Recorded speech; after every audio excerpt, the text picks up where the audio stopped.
Good day, Crime Talk aficionados. This is Scott Reisch of Crime Talk, and thank you for tuning in. Yes, we are bringing you a docket even when the courts across America don't hold docket. First, some more bad news for Lori Vallow. Second, Letecia Stauch gets a new court date. Third on the docket, that former media mogul, the hits just keep on coming. Next, snitches wind up in the Queens Detention Center, and they're not happy. Fourth, things are going crazy in Kentucky, but one U.S. District Court judge gets it right. And finally, our dumb criminal contestant of the day. Let's talk about it.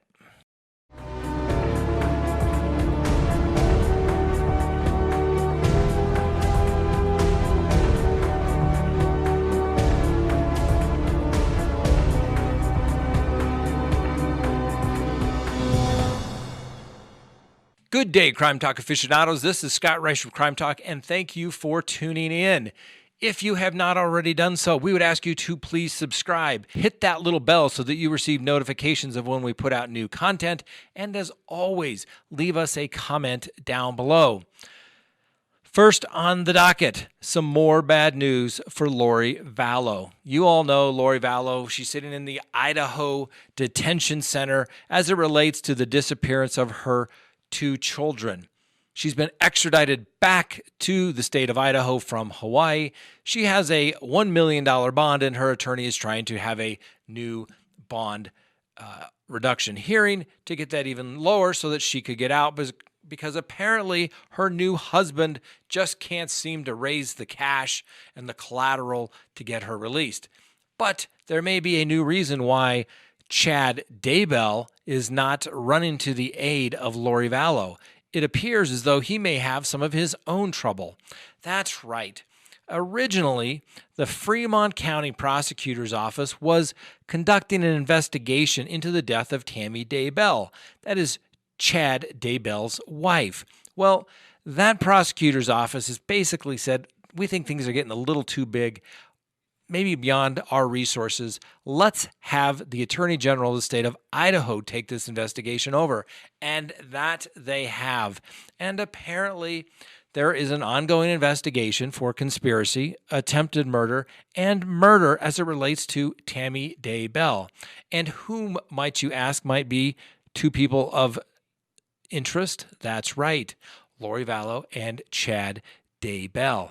Now, Chad Daybell has not commented, and he's been very quiet recently, and this may be the exact reason why.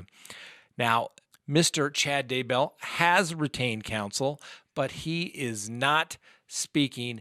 I was curious as to whether perhaps Mr. Daybell had seen the errors of his ways and perhaps moved on, and this may have been the impetus for them to realize that maybe Lori Vallow is not the love of his life. We'll see how this plays out. As we discussed last week, there is a bond reduction hearing in Idaho set for April 17th. We'll see if that gets extended, as the courts have been closed until April 15th in Idaho. My guess is that will probably be extended as well. Next on the docket, Letecia Stauch's preliminary hearing is now set for June 5th and June 8th. The matter is scheduled to start at 9 a.m., and as most court proceedings do, they'll probably start at 9, take a mid-morning break over the noon hour for an hour and a half, and then resume at 1:30 until 5. Based upon the information that has been presented thus far in the affidavit for arrest warrant, I would think that they would take additional time because the defense is going to ask a lot of questions. Now, we've mentioned this before when we've talked about preliminary hearings. The preliminary hearing has a very low standard of proof. The prosecution just has to present some evidence to each and every element of the crime charged, and that is enough to get it bound over to the district court for trial, actually an arraignment, and then for trial. Normally, the prosecution simply has to put the detective that drafted the affidavit on. He's usually the lead detective, and he basically gets up and regurgitates everything that's in that affidavit.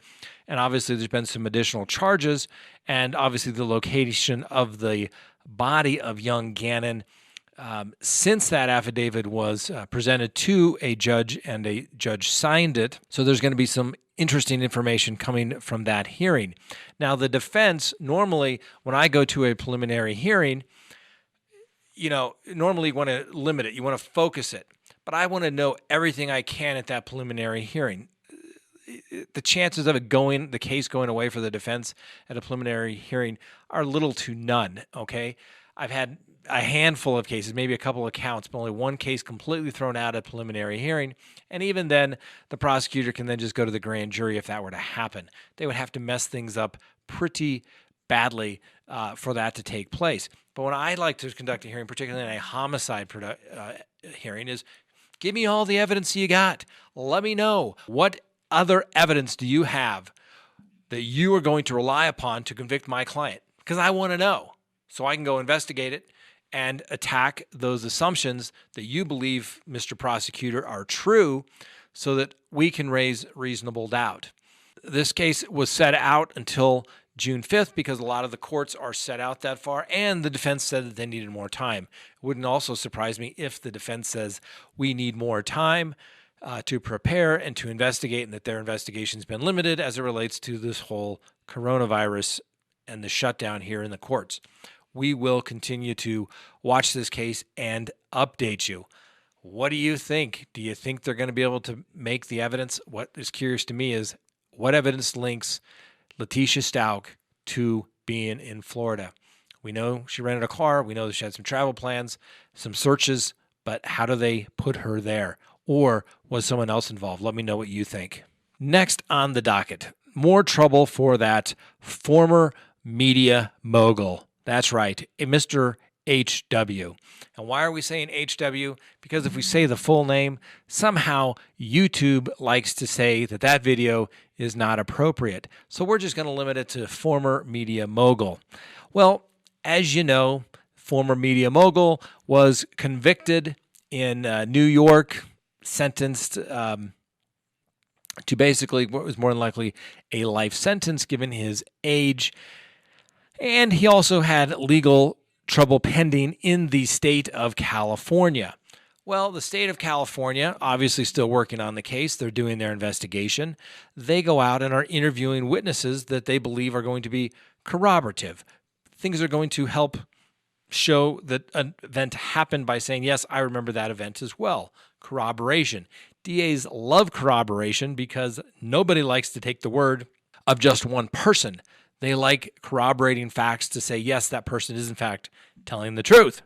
Well, here, the prosecution and their investigators were out talking to a witness, trying to make them a corroborating witness, and it turned out that they were in fact a victim. And unfortunately for Mr.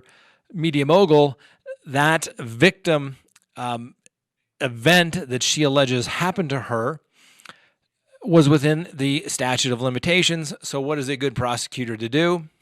That's right. Charge him with yet another count of sexual assault. The hits just keep on coming. It's also uncertain as to whether his New York team is going to be the same people in L.A., and whether their defense, which was basically in California, was that Mr. Media Mogul was just a demanding, flawed man, and he cheated on his wife in consensual affairs, but he would never sexually assault anyone. Kind of played in New York. We'll see if it plays in California as well. All right, next on the docket. So apparently if you're a snitch, all right, a snitch, somebody that's cooperating with the government. We've all heard it. Snitches get stitches. We've all heard about that. But apparently where they really wind up while they're in the federal system, at least in New York, is that the Queens Detention Facility. That's where snitches go to ride out their time in ease and comfort and hopefully no retaliation. As you may recall, the former gang member, a.k.a. rapper Tekashi 6ix9ine. And if you ever forget his name, don't worry about it because he's got the 6ix9ine tattooed on his forehead. Smart thinking. Anyway, he got released out of that facility a little bit ago because he was concerned about the COVID-19. He had a bunch of lawyers draft up some paperwork, and the judge says, well, hey, you've got asthma, so therefore we're going to let you out. Well, some of the other people there at the Queens Detention Facility have not fared as well, and it is estimated, according to some inmates, based upon conversations with nurses at the facility, that some 80% of the facility is probably infected and they're not going to go anywhere. Needless to say, these snitches feel as though they have put their good foot forward, tried to cooperate, and now the government's not really helping them. This is what we call a teachable moment. When you're drafting those plea agreements and your client is a snitch, if it isn't in writing, it doesn't exist. If the government has no obligation to remove you out of a facility, if there's a global pandemic, guess what? The government will say they have no obligation to do so. And if they did do that, then it's probably going to perceive as some sort of special benefit, so they're not going to do that. So if it's not in the plea agreement, if it's not in their offer to testify, it isn't going to happen. It isn't going to happen. So just remember that, people. If you're going to be a snitch, get your paperwork in writing, because you know what? You just can't trust anybody these days. All right, next on the docket. What the hell is going on in Kentucky? All right. Yes, everybody knows there's the coronavirus going on. Everybody knows that it is super contagious. And unfortunately, I think the number's up to like 20,000 people have passed away. Obviously, our thoughts and prayers go out to all of those individuals. Now, a lot of states have issued stay-at-home orders, and we've talked about it, and I think people are starting to talk about it more and more as this matter goes on, and frankly, people start really going bankrupt and start losing things, all right? And just remember who talked about it first. Oh, yeah, this guy. Because what was he concerned about? He was concerned about the enforceability. He was concerned about what authority does the state have, all right? I get it. The executive branch, the governor, he has his Department of Health, and they go out and they inspect restaurants.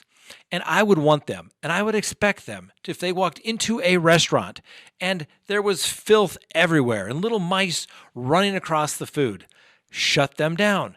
That is a public health emergency, is it not? Yes, it is. I think you could obviously say that is.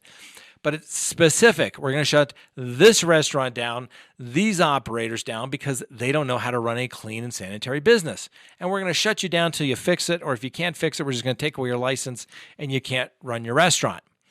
That's what those powers and authority were designed to do. But the governors across many of these states, not all of them, some governors have said, we don't need this. But most of them have said, I'm going to issue powers.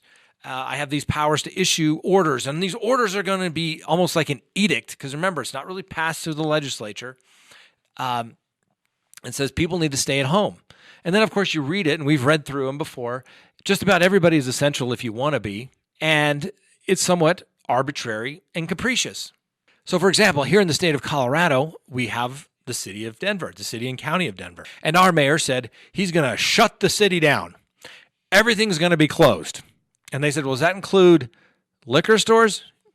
Well, I think they're essential. What about marijuana stores? Well, I think they're essential too. But you got to shut down all your restaurants. And if you have retail and it's not essential, you have to shut that down. So there's appliance places that are saying, hey, no, we're essential because this remains in effect as essential personnel because we're helping with people to maintain their residence. And if you need a refrigerator, you need to be able to go and buy it. But the city says, no, you can't do that. You're not essential. So they shut them down. They shut down Bass Pro Sport Shop, even though guns have been told they're essential. But then you can go over to Home Depot, where it looked like any other day on a spring day when I was there Saturday morning to get non-essential items. And I could buy a refrigerator, I guess, but I could also buy some potting soil. I could even buy a lawnmower. Is that essential? I don't know. Seems to be a little arbitrary and capricious. And so when the mayor was told we're going to shut everybody down, the liquor stores, what did they do? The lobby for the marijuana groups and the liquor people said, you can't do that. You'll kill us. We'll be out of business. So he said, okay, fine, you can do that. And really what it amounts to is if you had all these people that are not going to be, liquored up and stoned through this process, they could grow rather uneasy. So let's keep them that way. So they said, that's right. You can do this. You can sell your liquor. You can sell your marijuana. You can sell your appliances in some stores. You can't. You can, if you're a financial, legal, or somehow related to what you consider to be important, even a media company can remain open. But if you're a hairdresser, you can't stay open. If you're a restaurant and you don't want to serve takeout, you can't stay open. But if you serve takeout, that's okay, even though you're still going to be interacting with people all day long. So my point is, either you shut it all down or you shut none of it down. You put the higher risk people and say, don't come outside, and everybody wears a mask for a while. So this is where things got crazy in Kentucky. The governor down there said that you can't go to church on Sunday. And if you do, we are going to be out there and issue basically summons, or we're going to take down your license plate number to see where you are, and then we're going to summon you, or we're going to quarantine you for 14 days. Oh my God. All right? Even if you are not a religious person, even if you don't go to church, or if you're a Easter and Christmas type of person that goes to church, all right? You should be offended by this. You should have the absolute hell scared out of you, all right? And so a church down there in Louisville, I think I pronounced that right, Louisville. See, we have a Louisville here in Colorado, but I think it's Louisville, like Louisville Slugger. Anyway, a church down there wanted to have DriveThru Church. And the mayor down there, let's get his name, because this mayor deserves a little shout out for being perhaps one of the dumber people in America. And I don't know who his city attorney was, but he may be one of the dumber city attorneys out there. Because, ladies and gentlemen, think about it. This is why, and it's got to be intellectually honest. You can't just say, oh my God, you're killing people. And if you're going to kill people, you're putting everybody at risk. Okay? The law is the removal of emotion from logical thought. Okay? If you just want to argue on emotion, ignore the law. You don't need it. Okay? That's what the law is. It removes the emotion from the battle, so that people make logical, rational decisions, not just emotional ones. So a federal judge granted a temporary restraining order filed by a Louisville church against Mayor Greg Fisher because he didn't want to allow drive-in service for Easter Sunday. What's interesting is that this judge's decision completely blasts the mayor's decision and his rationale to expand his authority and to ignore the United States Constitution. The court blasts the mayor's decision to prohibit drive-in church services as, quote, beyond all reason, end quote, and akin to what one might find only in a dystopian novel. The mayor said that in a global pandemic, he's simply trying to save lives. I get it. The old argument, if it would save just one life, wouldn't it be worth it? No, that's not what we do in America. We could all drive 25 miles an hour or less because that would save just one life. And I know a lot of people aren't going to like this, but this is true.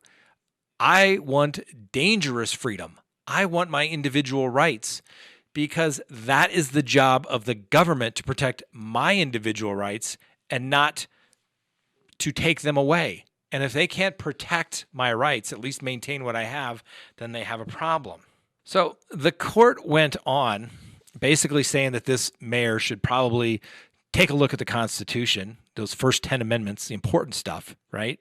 Judge Walker's order called Fisher's decision stunning and beyond all reason and unconstitutional. He went on to state that an American mayor criminalized the communal celebration of Easter. And the court states that sentence is one that this court never expected to see outside the pages of a dystopian novel or perhaps the pages of The Onion, the satirical newspaper. The court went on to state, Louisville is violating the free exercise clause beyond all question. Here, Louisville has targeted religious worship by prohibiting drive-in church services while not prohibiting a multitude of other non-religious drive-ins and drive-thrus, including, for example, drive-thru liquor stores. Which is kind of what I've been saying, ladies and gentlemen. The state can't say it's okay for one person to do it, and it's not okay for the other person to do it, unless you have a very defined, specific, and limited time period that's going to take place. And to just arbitrarily make stuff up and depending on who your lobbyist is, decides who's going to stay open is wrong. Now, Mayor Fisher, a.k.a. one of the dumbest mayors in America, said that he just couldn't have hundreds of thousands of people down there driving through this church. That would be bad. You can't have it. It'd be dangerous. Pretty soon, dogs and cats would be friends. No, Mayor Fisher, you are not very smart. And whomever gave you that legal advice saying that that is okay should lose their law license because it's a horrible advice. And the scary thing is that's their job to make sure, yeah, I get it. Cities are always trying to expand their authority and power, okay? But you can't ban it. And we're talking about somebody's fundamental First Amendment right, particularly when they're complying with the CDC guidelines, hence the whole drive-through 6 feet away. Well, it even gets worse down there in Kentucky. The governor said that he was going to look at the license plates and quarantine these people. What kind of country are we living in where they're taking down license plates number, going to go to your house, take your temperature? And let's see, if you don't have a temperature, they're going to quarantine you? You can't do that.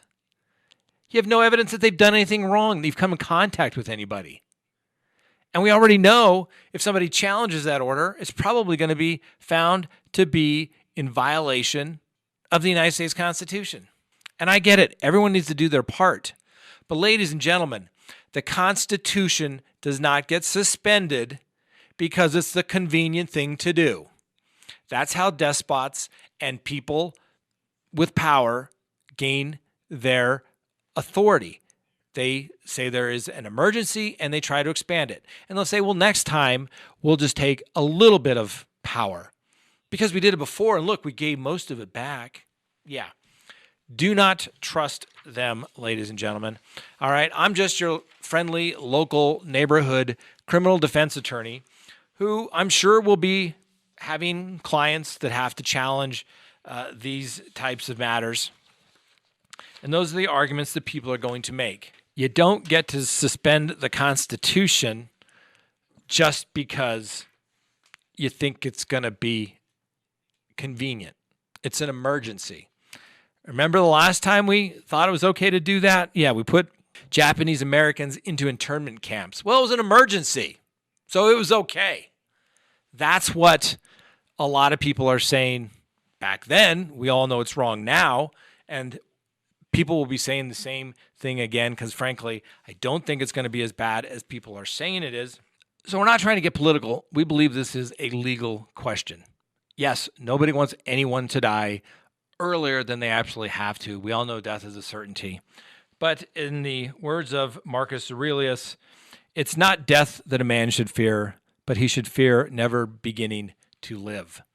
We truly believe that. Like I said, dangerous freedom is a good thing.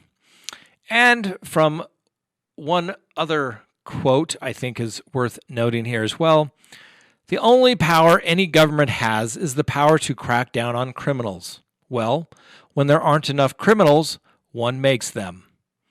One declares so many things to be a crime that it becomes impossible for men to live without breaking laws. Think about that for a while. Ayn Rand, a woman who grew up in Stalin Russia, where millions and millions of people disappeared. Everything was a crime. So everyone could always be a criminal and be taken away for any reason. Hey, I'm just a little criminal defense lawyer. I'm just telling you, it's just the way things are. Government likes their laws. They never get up every morning saying, how are we going to limit our power and authority? No, they get up, every one of them in the government gets up and says, how do we expand our power and authority? And frankly, it's only because of attorneys, little old criminal defense lawyers like moi, who get up there and say, no, you can't do that. And hopefully we have a judge that's listening that has enough intellectual honesty and guts to agree with it, so it doesn't take years to go up to the appellate courts where they finally look at it, where there's completely no emotion of the battle. They're completely removed, and they're looking at it intellectually honestly, and they say, you're right. That little criminal defense lawyer down there was absolutely correct. Next on the docket, our dumb criminal contestant of the day. And yes, I picked it. You all picked it. Our dumb criminal last week was the lady who walked in and asked the police to check her meth for COVID-19. She wins, and all she has to do is contact us here at scott@scottreisch.com, and we will send her a mug free of charge directly to her. Hell, if she calls us, we may even put her on the air. Our dumb criminal contestant of the day is a woman known as Miss Sistori.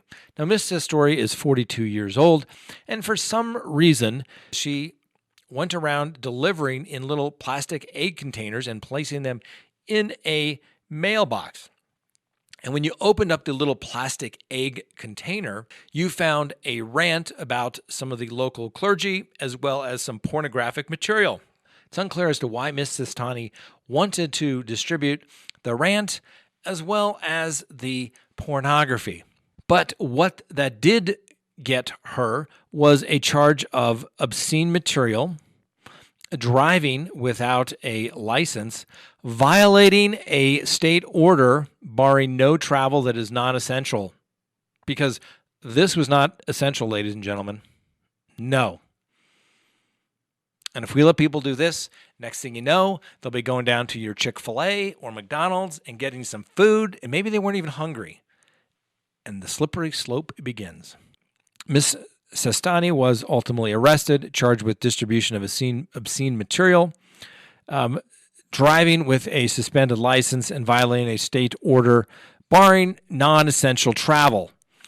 Clearly, this would be non-essential travel because if you allow people to put rants and pornographic material into other people's mailboxes in little Easter eggs, you never know what's going to happen. Next thing you know, people are going to start going out to get takeout or even go through a drive-thru. You heard it here first. Thanks for watching. I know it was a little long today, but it just gets me fired up when people don't want to follow the Constitution. It is the law. We'll see you next time on Crime Talk.